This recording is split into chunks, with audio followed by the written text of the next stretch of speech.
Summer certainly created a challenging start to 2011, which will also make it a memorable start for GRDC's new Managing Director, John Harvey. I caught up with John and asked him what he sees as the challenges of his new position.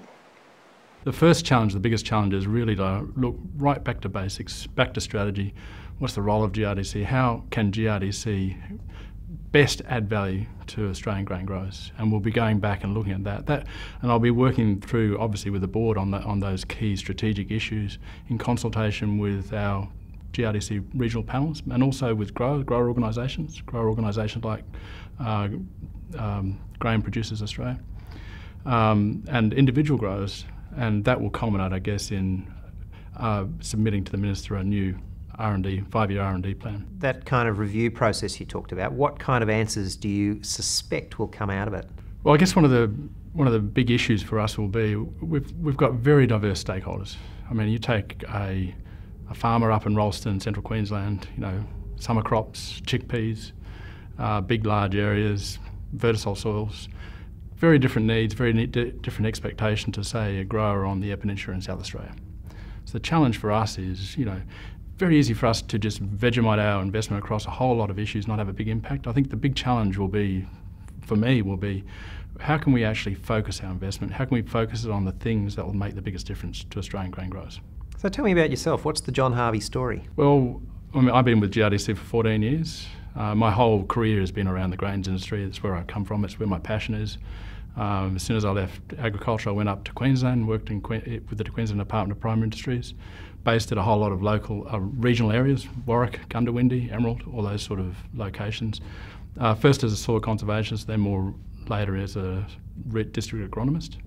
And then I got a passion for R&D and what difference it could make. And at that stage in the mid-80s, controlled traffic and no-till were really just starting off, and they were very, very exciting. And I guess one of the things I've absolutely love about the grains industry is you can do the research, but growers actually adopt it. And when you look at the way growers adopted some of those technologies, like controlled traffic, like no-till, like precision guidance, it really makes it an exciting place to be. And that's, I guess, the passion that I've got for the grains industry. It's been my whole career, and this role is a very exciting role for me. And I guess it's my opportunity to show some leadership and to lead GRDC into its next phase.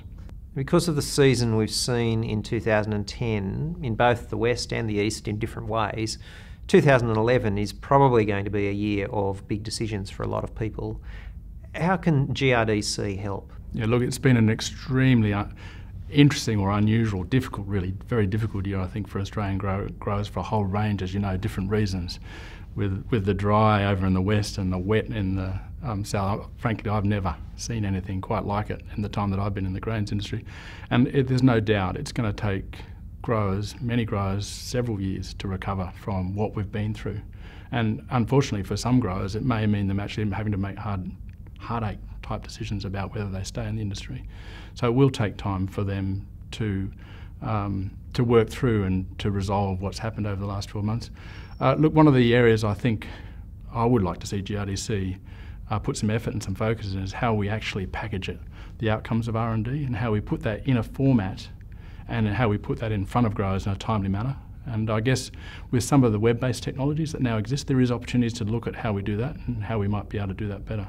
So I think there are things that we can look at to try and help growers through this difficult period. You've talked about the passion that you have for this industry. Are you positive about its future? Oh, absolutely. The thing that absolutely I love about the industry is its resilience, its ability to actually cope with those seasons like we've just had, to rethink how you farm and get on with it, but also this incredible ability to take on the new technologies. I mean, when you look at what growers have done and how they've changed, again, came through with the Way We Were program, and you look at how much change growers have been prepared to take on their farm, it makes me very, very optimistic about the future of the industry. You've told us about the professional side. What about the personal side? Well, I mean, the professional side of my life is very important. I mean, we've got a great team there at GRDC. I mean, everybody there is passionate about the grains industry and how you can make a difference, and that's an exciting environment to be working in. Right from the staff that are based in Canberra, but also our regional panels, absolutely passionate. The time that they put into the industry to try and make it better is really inspiring. On a personal note, yeah, look, married, lovely wife Jenny, 3 boys, 14 11, 14 and 16, just going through the high school ages.